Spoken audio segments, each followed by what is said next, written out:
Pues bueno, buenas noches a todos. Bienvenidos al Centro de Estudios Espíritas en la Casa del Camino.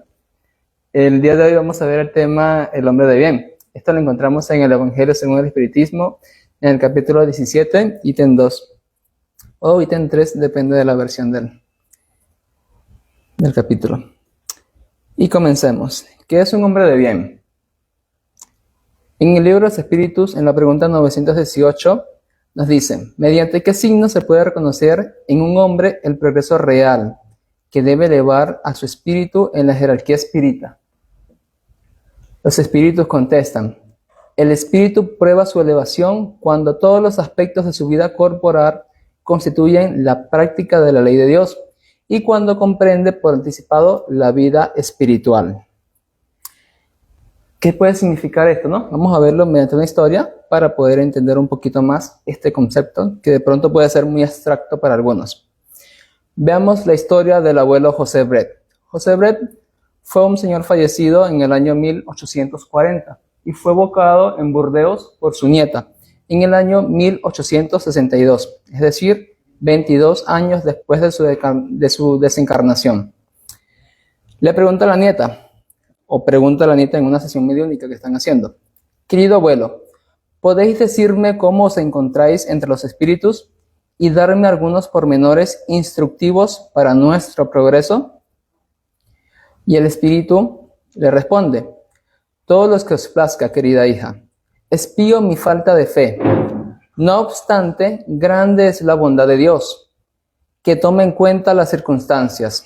Sufro, pero no como podrías imaginaros, sino por el disgusto de no haber aprovechado mejor mi vida en la tierra, mi tiempo en la tierra.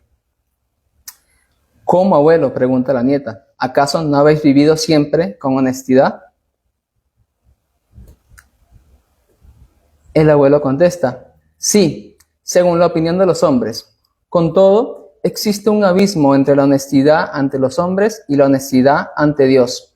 Puesto que tu deseo es instruirte, querida hija, trataré de mostrarte la diferencia. Nos dice, entre vosotros, un hombre honesto es aquel que respeta las leyes de su país.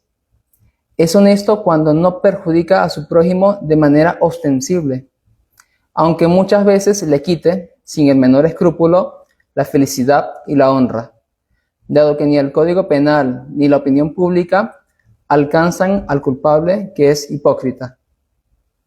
Gran error. Para ser honesto ante Dios, no basta con haber respetado las leyes de los hombres, sino que ante todo es preciso no haber transgredido las leyes divinas. Entonces, ¿qué nos quiere decir esta historia? Cumplir las leyes humanas es tan solo apenas un peldaño. Ante Dios, la exigencia es infinitamente superior, pues estas juzgan el acto exterior, es decir, las leyes humanas, pero la ley de Dios juzga la pureza y la intención del corazón. No basta con hacer el mal. No basta con no hacer el mal. Es preciso hacer el bien todo cuanto nos sea posible. Entonces, no basta solamente con cumplir las leyes, las obligaciones, los tributos, las normas, todo esto que la sociedad nos impone, ¿no? Propiedad privada, pues saber que no tenemos que ser violentos, respetar sobre todo las señales de tránsito, las luces en amarillo, no acelerar cuando ya dice precaución. Entonces, pues, tenemos que hacer caso a todas estas normas, ¿no? Respetar los cruces peatonales. Respetar, o sea, tenemos que entender que un punto de nuestra vida como humanos está atada a ciertas normas para hacer, pues, más fácil la convivencia entre todos nosotros. Mas, sin embargo, esto no es suficiente ante Dios. Esto es un peldaño, esta es una primera fase en la que nosotros como humanos tenemos que encontrar una convivencia pacífica y armoniosa. Mas, sin embargo, todavía queda mucho más por alcanzar. Entonces, aquí es donde nos viene esta pregunta. ¿Soy un hombre de bien?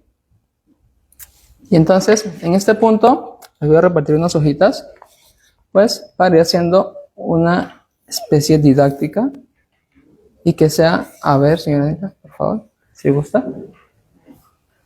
Y aquí también tengo los bolígrafos para que se vayan llenando. Y no las di antes para que no se distrajeran tanto. Venga, señorita, venga. Venga por acá, por acá, por acá. Y pues vamos a analizarnos, vamos a autoevaluarnos. Vamos a ver realmente cómo estamos siendo, si somos hombres de bien ante las leyes de Dios, ante los conceptos que Dios nos plantea ante nosotros. Primer punto que puede definir a un hombre de bien. El hombre de bien cumple la ley de amor, justicia y caridad en su mayor pureza. Cuando interroga su conciencia sobre sus actos, se pregunta a sí mismo si no ha violado esa ley, si no obró mal, si hizo todo el bien que pudo, si ha despreciado voluntariamente alguna ocasión de ser útil, si alguien tiene quejas contra él, en fin, si ha hecho a los demás lo que hubiera querido que hicieran por él. Y bueno, entre todos ustedes tienen una hojita, pues aquí vamos a analizarnos. Entonces, ahí tenemos una escala de valores. Pues podemos ver que desde el 1 hasta el 5 nos dice, coloco 1, pues si esto lo hago muy raramente. Si en mi vida, pues yo siempre cumplo la ley de calidad, esto, colocaré un 5. Si pienso que a veces la cumplo, a veces sí, a veces no, pues ahí estaré en un 3. Si pienso que mayormente no lo cumplo, estaré en un 2. Si pienso que prioritariamente lo cumplo, si siento que mi actuar es siempre o tiende a ser de esta manera, pues coloquemos un 4. Y con esto vamos a ir analizándonos. Cada punto está señalado allí. Entonces, esto no es preciso que se entreguen ni que alguien más lo vea. Esta es una evaluación propia e interna, una autorreflexión. Esto es para que se lo lleven a su casa y pues para que sirva de base, de reflexión. Entonces, punto número 2. Tiene su fe en Dios, en su bondad, en su justicia y en su sabiduría. Sabe que nada sucede sin su permiso y se somete a todas las causas, en todas las cosas a su voluntad. Entonces, nos sometemos diariamente a la voluntad de Dios, aceptamos con resignación todos sus designios, entendiendo que su mirada es mucho más amplia que la nuestra, que nuestra corta mirada pues es en sí un defecto, dado que no podemos llegar a ver mucho más allá de lo que tenemos frente a nuestras narices, no pensamos en el porvenir. Punto número 3, aquí lo decimos, tiene fe en el porvenir, por eso coloca los bienes espirituales por encima de los transitorios. Colocamos nuestra fe como estandarte o colocamos pues la posesión material, el pasión, el disfrute, el goce terrenal. Evaluémonos. Cuarto punto, sabe que todas las vicisitudes que hay en la vida, todos los dolores y desengaños son pruebas o expiaciones y los acepta sin quejarse. ¿Cuántas veces no nos quejamos por todas las cosas que nos pueden pasar en nuestra vida? Entonces, ¿cómo estamos en este punto? Estamos en un 1 muy bajo, pues no aceptamos, no queremos sufrir, no queremos que nos pasen desengaños, dolores. El hombre de bien acepta todo esto sin condiciones, sin quejas. Punto número 5. El hombre compenetrado del sentimiento de caridad y de amor al prójimo hace el bien por el bien mismo, sin esperar recompensa. Retribuye el mal con bien, asume la defensa del débil contra el fuerte y sacrifica siempre sus intereses a favor de la justicia. ¿Hacemos esto en nuestra vida diaria? ¿Retribuimos todo el mal que nos hagan con bien?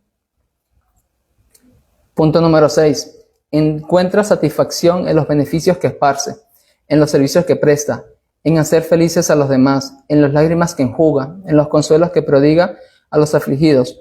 Su primer impulso es pensar en los otros antes que pensar en sí. Es cuidar el interés de los otros antes que el suyo propio. El egoísta, por el contrario, calcula los beneficios y las pérdidas en cada acción generosa. Entonces, ¿pensamos de esta manera? ¿Pensamos siempre en los demás antes que en nosotros mismos? ¿O nos llega el orgullo, el egoísmo y pensamos primero qué voy a ganar yo si hago esto? Muy bien. El hombre de bien es bueno, humanitario y benevolente para con todos, sin distinción de razas ni de creencias. porque en todos ve a sus hermanos. Entonces, aquí pues somos clasistas, somos racistas, somos personas que denigramos a una persona, como le decía la señorita en la lectura, por su oficio, por su labor, por su forma de ganarse el día a día. Entonces, ¿cómo estamos en estos puntos?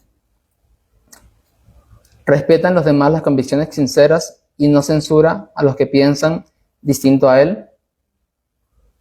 ¿Cómo estoy cuando alguien me lleva a la contraria? O sea, ¿qué hago? Me dejo llevar por la ira, intento pues convencerlo de que esté equivocado, o simplemente acepto con comprensión, con entendimiento su forma de ver. Y si es diferente a la mía, pues entiendo que no todos los caminos tienen que ser iguales. Cada quien va a tener distintas experiencias en la vida. Punto número 9. En todas las circunstancias, la caridad es su guía, pues está consciente de quien causa perjuicio a los demás con palabras malévolas, quien hiere la susceptibilidad de alguien con su orgullo o su desdén, quien no retrocede ante la idea de provocar un sufrimiento o una contrariedad, aunque leve, cuando podría evitarlo, falta al deber de amar al prójimo y no merece la clemencia del Señor. Entonces, hasta en las simples palabras, hasta en un simple idea o intento de comunicación, o sea, cómo estamos haciendo nuestra voz, nuestro hablar, nuestro lenguaje, con palabras malévolas, o simplemente pues estamos siendo caritativos, estamos siendo sinceros, consoladores. Punto número 10, no tiene rencor ni deseos de venganza. Toma a ejemplo de Jesús, perdona y olvida las ofensas. Tiene presente los beneficios, porque sabe que será perdonado según como Él haya perdonado. Entonces, aquí nos evaluamos a nosotros mismos. ¿Cómo estamos nosotros? ¿Guardo rencor? ¿No guardo rencor? ¿Guardo deseos de venganza? Es indulgente para con las debilidades ajenas, porque sabe que Él mismo necesita de la indulgencia y tiene presente las palabras de Cristo. Aquel de vosotros que esté libre de pecado, que tire la primera piedra. Entonces, ¿cuántas veces en el día a día no arrojamos esa primera piedra? ¿Y acaso nosotros estamos libres de eso? ¿Quién puede decir que está libre de ese pecado, como lo dice Jesús? No se complace en averiguar los defectos ajenos, ni en ponerlos en evidencia. Si la necesidad lo obliga a ello, busca siempre el bien que pueda atenuar el mal. O sea, por más daño que nos hagan, intentemos atenuar nuestro dar, nuestra palabra, nuestro actuar. No actuemos desde la reacción, actuemos desde la respuesta consciente, meditada. Estudia sus propias imperfecciones, trabaja sin cesar para combatirlas, emplea todos sus esfuerzos para poder decir al día siguiente que hay algo mejor que en la víspera, o sea, en la noche anterior, en el día anterior. Entonces, todos los días nos autoevaluamos, decimos, pues si ayer no lo logré, hoy sí estoy en camino a lograrlo, hoy sí estoy en pro de poder conseguir esa virtud que tanto deseo mejorar. Nunca se propone dar valor a su carácter ni a sus talentos a expensas de los otros. Por el contrario, aprovecha para realzar en todas las ocasiones lo que es ventajoso para los demás. Entonces, ¿cómo somos para con los demás? No, mírame, yo sí lo logré, yo sí lo puedo hacer. ¿Por qué no lo haces? ¿Qué sucede? No, o sea, esto está en nuestro actuar en el día a día. No se envanece de su riqueza ni de sus ventajas personales, porque sabe que todo lo que ha recibido se le puede quitar. Entonces, muchas veces, como también lo venimos hablando, lo comentamos Oscar en la semana pasada, ¿no? La prueba de la riqueza. A veces es mucho más fácil ser pobre porque pues no está la tentación. Pero cuando está en el poder, en la opulencia, en el poder eso, tener una capacidad, o sea, cómo actuamos desde allí.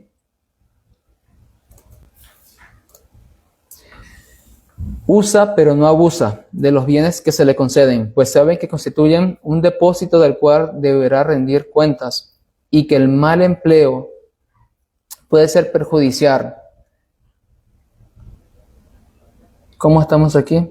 Entonces, nuestros bienes somos administradores temporales de nuestros bienes. Entonces, pues no abusemos de ellos. El día de mañana puede que no tengamos. Entonces, es preciso ser consciente. Si el orden social ha colocado hombres bajo su dependencia, los trata con bondad y con benevolencia, porque todos son iguales ante Dios. Recurre a su autoridad para levantarles la moral y no para abrumarlos con su orgullo, y evita lo que podría hacer más penosa la situación subalterna en la que se encuentran. Es decir, abuso de mi poder de jefe, de autoridad, de representante. Esto sucede mucho en las autoridades, por ejemplo. Aquí en el Perú también, o sea, es un país que está políticamente pues bastante convulsionado. Entonces, pues, no juzgarlos, no estamos en posición de, pero pues saber que todo lo que se está obrando en esta vida, pues tiene también su consecuencia en la vida futura. Entonces, simplemente seamos entendidos de esto. Comprendamos que si nos colocan a nosotros la posibilidad de estar en una posición de jerarquía, pues asumamos con cautela, con prudencia nuestra posición. El que es subordinado por su parte comprende los deberes de la pasión, de la posición que ocupa y procura cumplirlos a conciencia. Es decir, como subordinados, pues si estamos en una posición de baja jerarquía, pues acatamos las normas, acatamos las leyes, nuestras instrucciones, cumplimos con nuestro deber como se debe. El hombre de bien respeta en sus semejantes todos los derechos que le confieren las leyes de la naturaleza, como quisiera que ellos respetaran los suyos. Respeto yo a todo, en todo, la naturaleza, los animales, los árboles, los espacios, los lugares. Respeto los cultos diferentes, o sea, todo. El hombre de bien hace todo ello. Entonces, ¿cómo estamos realmente? Identifiquemos con humildad la imperfección que hoy más nos domina. En este punto, pues, enfoquémonos en esos. Si tengo caracteres en uno, si tengo una inclinación bastante fuerte en alguno de estos puntos, pues esto es un llamado urgente a recordar que el sufrimiento es inherente a la imperfección y que la inacción es un estancamiento. Es decir, esto es una llamada de auxilio, de alerta, de estar atentos a ellos. O sea, miren, aquí hay mucho que trabajar. Entonces, pues, pongamos atención en ese punto. Vernos a nosotros mismos. Si tengo puntos en más bajo, en 2, pues no posterguemos la acción. La fe sin obras es estéril. O sea, por más que yo tenga fe, si no hago, si no acciono, porque recordemos que se nos va a juzgar tanto por el mal que no hagamos como por el bien que dejamos de hacer. Entonces, si estamos simplemente con fe pero sin acción, de igual manera no estamos siendo caritativos. Si estoy, pues, mi punto más bajo en 3, pues estamos en el camino correcto. Pues, y sin embargo, no dejemos que la vanidad nos haga creer que ya somos suficientes. Sigamos trabajando. Y de igual manera, si nuestro punto más débil es un 4, un 5, pues de igual manera siempre hay perfección, siempre hay manera de seguir adelante. Entonces, ¿cuánto es lo mínimo ante Dios? Para ser un hombre bueno ante Dios es preciso que yo valore mi proceso encarnatorio como una oportunidad maravillosa, fruto de la misericordia divina. Esta encarnación es una posibilidad para seguir avanzando, para seguir evolucionando, para seguir progresando. Entonces, no nos exasperemos, no perdamos la fe, no culpemos a la suerte por nuestros errores, no adolezcamos sin necesidad por codicia, por vanidad, por busca de incesantes superfluos, riqueza material, posesiones. Entendamos que pues todo esto es temporal y la verdadera vida es la vida espiritual a la que todos vamos a volver. Entonces, desde el momento de la concepción hasta el último aliento, en cada uno de nosotros se libra una batalla. Hay una batalla, hay conflictos biológicos, hereditarios, fisiológicos, hay desafíos climáticos, políticos, éticos. Estamos rodeados de toda una serie de desafíos, de pruebas. Entonces, en cada uno de estos enfrentamientos se encuentran las fuerzas para nosotros poder elevarnos con nuestros más puros sentimientos o dejarnos llevar por nuestros instintos más primitivos, más atrasados. Es necesario que alineemos nuestras fuerzas del lado de la moral, de la rectitud, del bien. La meta final es la perfección del espíritu. Por haber sido creado a imagen de Dios, es uno con la conciencia, con la bienaventuranza. Entonces, recordemos que por más difícil que pueda parecer la situación, estamos llamados a ser perfectos como Dios. Entonces, esto es un punto donde nosotros también algunas veces entendemos que sí, que sé qué es lo que tengo que hacer, pero de pronto eso no es suficiente. De pronto muchas veces no sé ni contra qué estoy luchando. O sea, de pronto muchas veces, y sucede mucho en la parte humana, que hay muchas personas que sí buscan el placer por el placer mismo de sentirse dichosos, felices, pero hay otros que eso no les llama, no les basta, no les activa la acción. Por el contrario, algunos de esos están más bien intentando huir del dolor, de la frustración. Entonces la psicología humana va a funcionar de dos maneras muy distintas, o en la búsqueda del placer, o en la lucha, o en la huida de la tristeza. Entonces aquí un punto bastante importante es entender contra qué luchamos, ¿no? O sea, si entendemos, sí, todo lo que tengo que hacer, también es importante entender todo lo que no tengo que hacer, ¿sí? Y entonces, los aspectos más reconocibles de esos hombres que no están en bien, que están en imperfección, pues estos son algunos de los más reconocibles.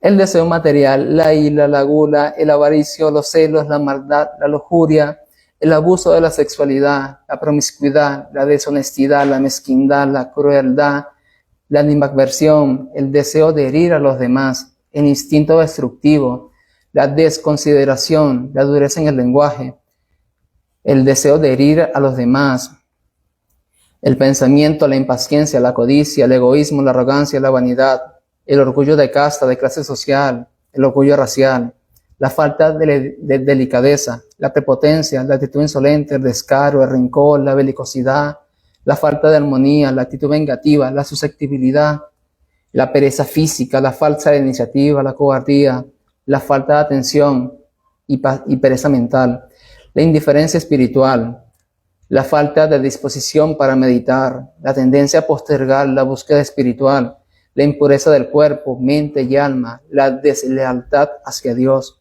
la ingratitud hacia Dios, la estupidez, la debilidad mental, la identificación con la enfermedad, la falta de visión, la estrechez mental, la improvisación, la ignorancia física, mental y espiritual, la impulsividad, la inconstancia, el apego a los sentidos, el hallar placer en ver, oír, oler y tocar el mal, el pensar, desear, hacer, sentir, hablar, recordar y hacer el mal, el temor a la enfermedad y a la muerte, la preocupación, la suposición, el uso del vocabulario soez, la inmoderación, el dormir en exceso, el comer en exceso, la hipocresía, el fingimiento de la bondad, la parcialidad, la duda, el temperamento hosco, el pesimismo, la amargura, la estupefacción, el posponer la meditación y la actitud de rechazo hacia Dios.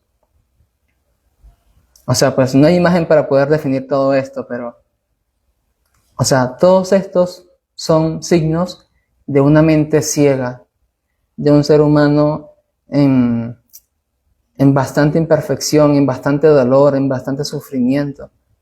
Entonces, cuando veamos todo esto, pues entendamos, y si lo vemos en nosotros, pues trabajemos por mejorar alguno de estos aspectos, el que más nos domine. O sea, estamos aquí para seguir mejorando día a día. Entonces, todos estos son signos de que estamos con mucho por mejorar aún. Y esto pues a mí cuando lo leí, o sea, fue como que algo, o sea, eso no está en... Muchas veces en el día no pensamos en todo esto. Muchas veces en el día estamos tan ocupados en nuestro actuar, en nuestras obligaciones, que podemos hacer todo esto sin darnos cuenta. Entonces, cuando alguien nos los pone de frente, cuando tú agarras un libro y lees todo esto y te das de cuenta de que, wow, o sea, todo esto está en mí. O sea, todo esto es esa actitud de rechazo, de negación, de inconsciencia. Entonces, pues, trabajemos nuestra imperfección, nuestro atraso. Estamos en un mundo de expiación y prueba y es natural de estos procesos. Y sin embargo, pues, podemos salir adelante, podemos mejorar cada aspecto de esto en nuestro día a día. ¿Sí? Entonces, entendamos que el cuerpo es un templo divino.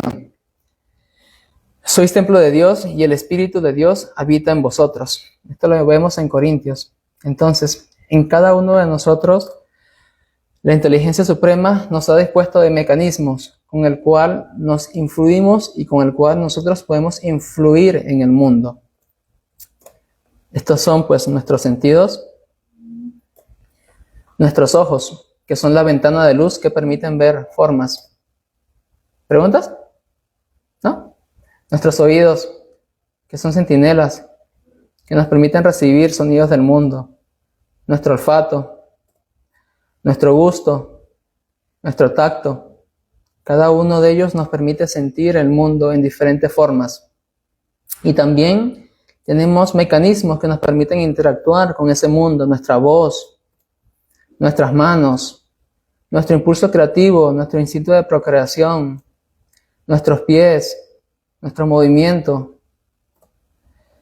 nuestros procesos de eliminación. Entonces, todo esto es parte de cómo nosotros interactuamos con el mundo.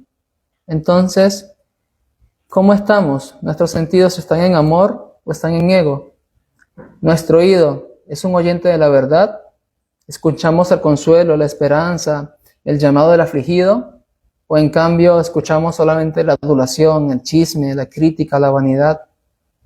¿Qué estamos haciendo con nuestros oídos? Nuestra vista. ¿Qué estamos haciendo con nuestra vista? ¿Buscamos el bien que podemos atenuar?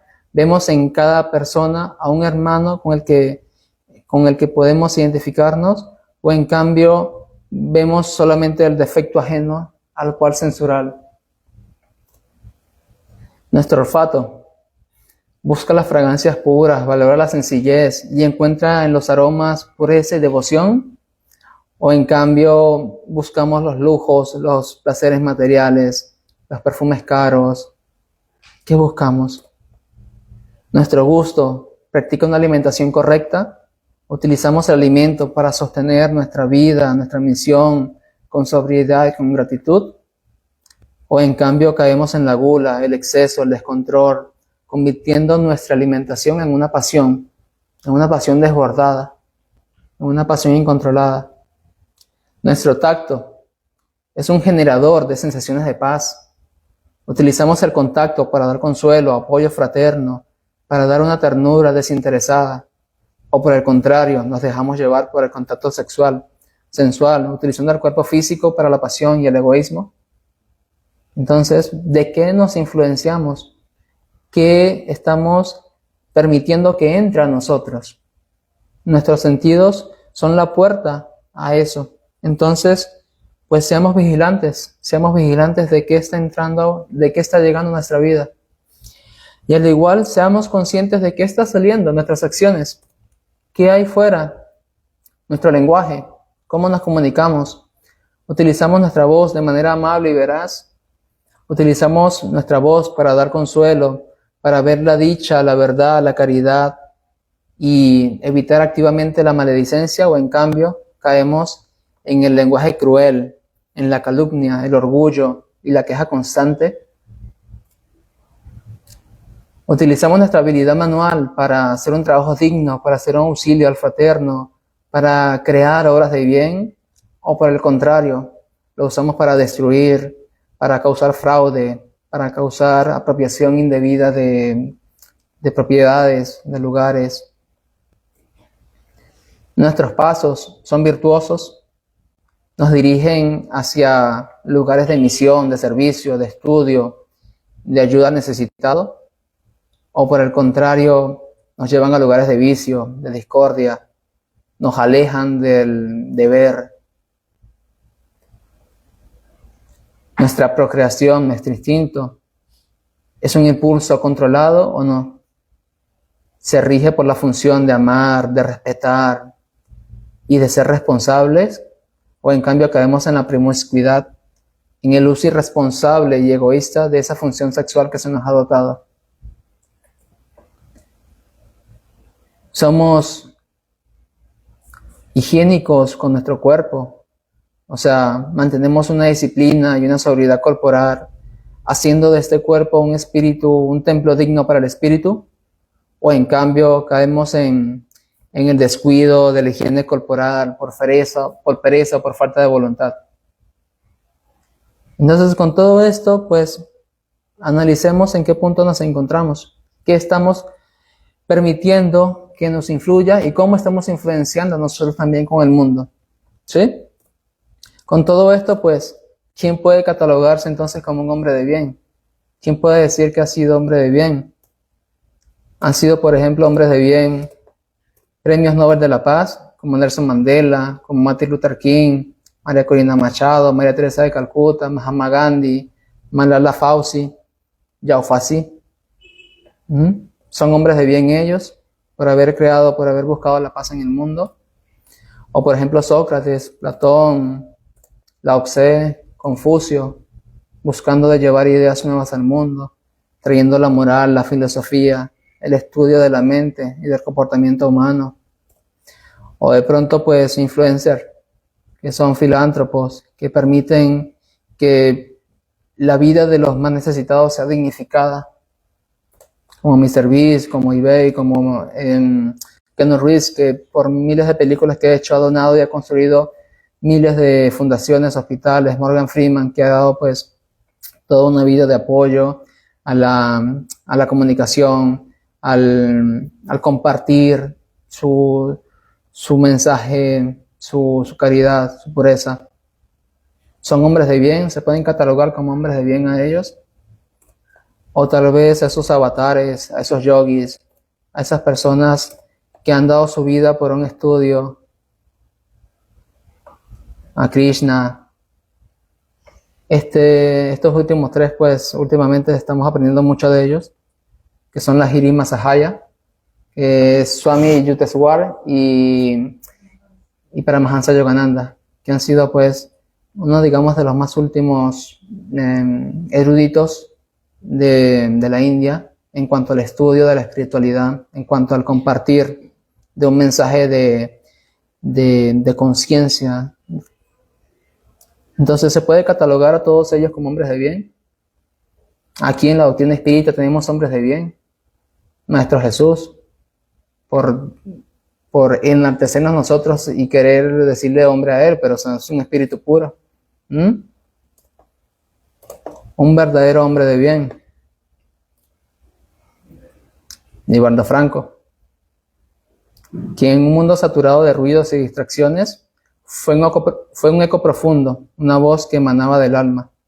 Su influencia no provino meramente de su palabra fecunda, que era un buen orador, sino de una existencia entera consagrada al servicio de los demás. Hoy lo recordamos y pues constatamos en él un evangelio de bien, un verdadero hombre de bien. Por recordar uno de sus más grandes hitos, Él nació en Feria de Santana el 5 de mayo de 1923 en el estado de Bahía. 27, perdón. Desde una edad muy temprana, pues manifestó su mediunidad de manera muy ostensible. En 1952 fundó la Mansión del Camino junto con Nilson de Souza Pereira. Es decir, a sus 25 años llegó a fundar lo que hoy en día es la Mansión del Camino en Brasil, más de 71.000 metros cuadrados de caridad, de ayuda. Psicografió más de 250 libros, muchos de ellos dictados por el espíritu Joana de Angelis. O sea, una vida entera dedicada al compartir conocimiento. Fue conferencista en más de 70 países sin recibir ningún tipo de salario o compensación económica. Cuidó de más de 680 hijos adoptivos y miles que fueron atendidos por la obra de la Mansión del Camino. Fue reconocido por la ONU como embajador de la paz en el 2005. Entonces aquí hay un verdadero hombre de bien dentro de la doctrina espírita. ¿Y cómo lo podemos identificar? Pues tiene fe en el porvenir, uno de los puntos que define el hombre de bien. Por eso coloca los bienes espirituales por encima de los transitorios, de los bienes materiales. Entonces, ¿qué hacía Divaldo? Para ver cómo emular, cómo podemos nosotros llegar a conseguir ser hombres de bien. Siempre proclamó la inmortalidad del alma como la premisa fundamental para dirigir nuestras vidas. Es decir, en él siempre estaba la idea de la vida futura, del porvenir. Divaldo trabajó hasta el último de sus días. A los 97 años daba conferencias, viajaba en condiciones modestas, comía con frugalidad y dormía poco. Durante décadas enteras sembró el mensaje espírita con constancia, sin hacer ruido. No buscaba él ser el protagonista, y su ejemplo era su vida. Esa era su carta de presentación. Hasta los 97 años, una vida entera dedicada al servicio, a la caridad. Y siempre hablando en pos del porvenir, siempre fundamentando la idea de la inmortalidad del alma. Entonces, el hombre de bien tiene fe en el porvenir. Aquí podemos dar ejemplo de ello, de que es posible. El hombre de bien sabe que todas las vicisitudes de la vida, todos los dolores, todos los desengaños son pruebas o expiaciones, y los acepta sin quejarse. Divaldo enfrentó dolores físicos como infartos, hernias discales, crónicas, cáncer de vejiga, así como dolores emocionales por la muerte de su hermano, ataques y calumnias. Todos ellos los asumió con resignación activa y jamás con lamentos. Divaldo en sus historias cuenta que le era sumamente doloroso sus hernias y él en público nunca se quejaba, nunca daba muestras de su dolor. Siempre dice que antes de cualquier presentación elevaba su oración, elevaba su pensamiento y le decía: Joana, ayúdame. Y pues allí él cuenta que simplemente al pensar en su propósito, el dolor desaparecía. Igual también cuenta una historia cuando tenía aproximadamente unos 50 años y estaba en la Mansión del Camino haciendo obras y de pronto siente el infarto, siente la parada del corazón y pues en su proceso de desdoblamiento de infarto, que pasaron 5 minutos de pronto aquí en la vida terrenal, pero él desdoblado habrá pasado horas, días, quién sabe, y él está conversando con Joana y le dice a Joana: Joana, ayúdame, me estoy muriendo. Y Joana con severidad y con autoridad le dice: no, aún no mereces morir, aún te falta mucho más por hacer.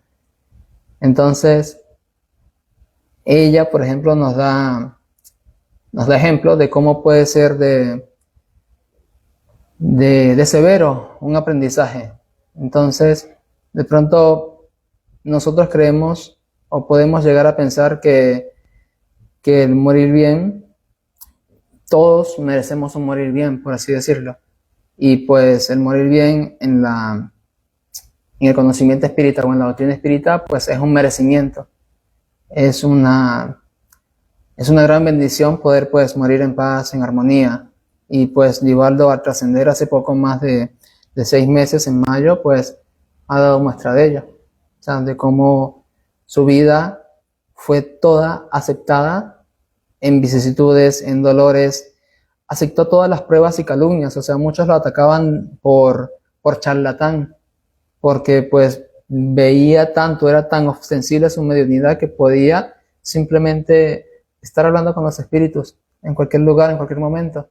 Y muchos pues decían, no, o sea, eso no es posible, ¿cómo? Y pues no, entonces él aceptó todo eso con resignación y jamás, o sea, con lamento, nunca se quejó, siempre aceptó y así pues logró también trascender toda esa parte. Enseñó que el sufrimiento posee un papel educativo en la evolución del alma. Solía repetir en sus conferencias: el dolor es una bendición cuando lo sabemos comprender. Entonces, con todo esto, Divaldo fue, pues, claro ejemplo de aceptar lo que nos toque en la vida, porque, pues, es prueba o es expiación, y aceptemos sin quejarnos. El hombre de bien está compenetrado del sentimiento de caridad y de amor al prójimo.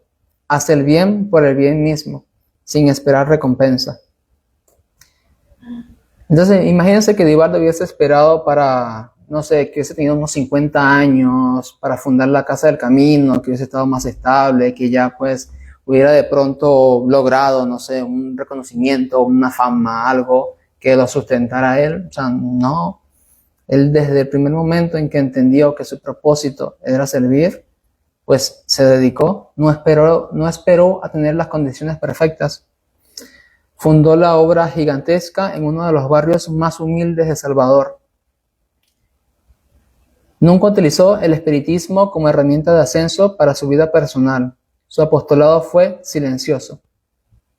Y aquí de pronto también hay una forma, o hay un entendimiento quizás muy profundo, porque podemos decir, no, o sea, Divaldo es la figura más representativa del espiritismo en la actualidad, pero sin embargo, Divaldo siempre decía, a quien hay que seguir es a Jesús, y de quien hay que aprender es de Kardec. Entonces, él siempre cementó su personalidad en la humildad, de decir, o sea, yo no soy la figura que tienen que seguir, o que creer, o no, yo soy el que escribe. No, simplemente sigan a Jesús, Él es el guía. Aprendan de Kardec, aprendan de los espíritus que nos dan sus mensajes. Yo como persona, o sea, no me lleno con eso. Entonces, no esperemos recompensas, así como lo hacía el propio Divaldo. ¿Qué más podemos identificar en Divaldo como un hombre de bien?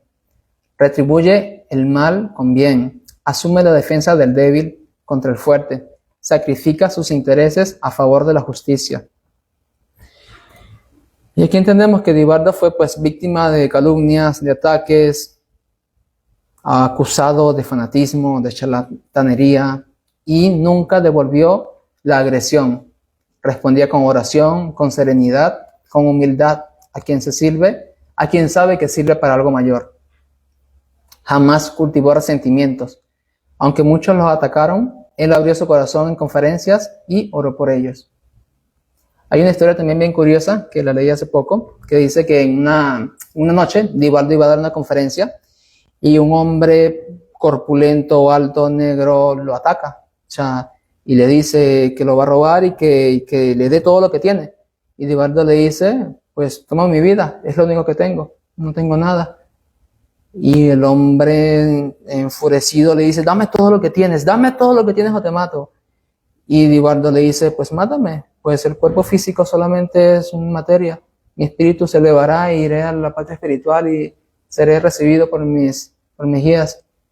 El hombre confundido pues estaba ya iracundo, y de pronto en medio de todo eso Divaldo ve como un espíritu se le acerca y le dice, él es mi hijo, por favor ayúdalo. Era la madre de esta persona que tenía enfrente, y Divaldo le dice, muchas cosas, o sea, intenta, le comenta, le comparte su vida personal y este joven se queda impactado, pues, y Divaldo le pregunta, ¿por qué eres así? ¿Por qué haces esto? Y le dice, es que no tengo trabajo, no tengo otra manera de sobrevivir, esto es lo único que me queda. Y Divaldo le dice, yo te voy a dar trabajo, yo te voy a dignificar, yo voy a apoyarte. Y desde ese momento llamó a sus contactos, laboró y pudo encontrar para él un trabajo digno. Y ahora esta persona siempre lo acompañaba y se convirtió en su especie de guardaespaldas. Y siempre que estaba en conferencias, siempre que iba a un evento, siempre que tenía que salir, él lo acompañaba y le decía, Divaldo, necesitas a alguien que te acompañe. Tú necesitas que te proteja. Yo voy a estar a tu lado siempre. ¿Y así? Entonces, veamos cómo quizás ese mal que puede creerse a primera vista, pues él lo asumió y retribuyó ese mal con bien. Y todo lo que pudo generarse a raíz de eso. O sea, cómo pudo él transformar un alma de una persona en caos y la pudo llevar a un estado de serenidad, de amor, de paz. Su primer impulso del hombre de bien es pensar en los demás antes que en sí mismo. Entonces Divaldo sostuvo la mansión del camino para darle dignidad a los olvidados. No solo ofrecía comida y techo, sino también afecto, formación, valores. Vivió con extrema sencillez, nunca retuvo recursos para sí mismo, todo lo reinvertía en servir. Escuchaba a cada persona que se le acercaba, aún agotado, después de una jornada larga de conferencias. Entonces aquí podemos ver cómo siempre autografiaba, siempre estaba compartiendo, hasta el último de sus días laboró y compartió.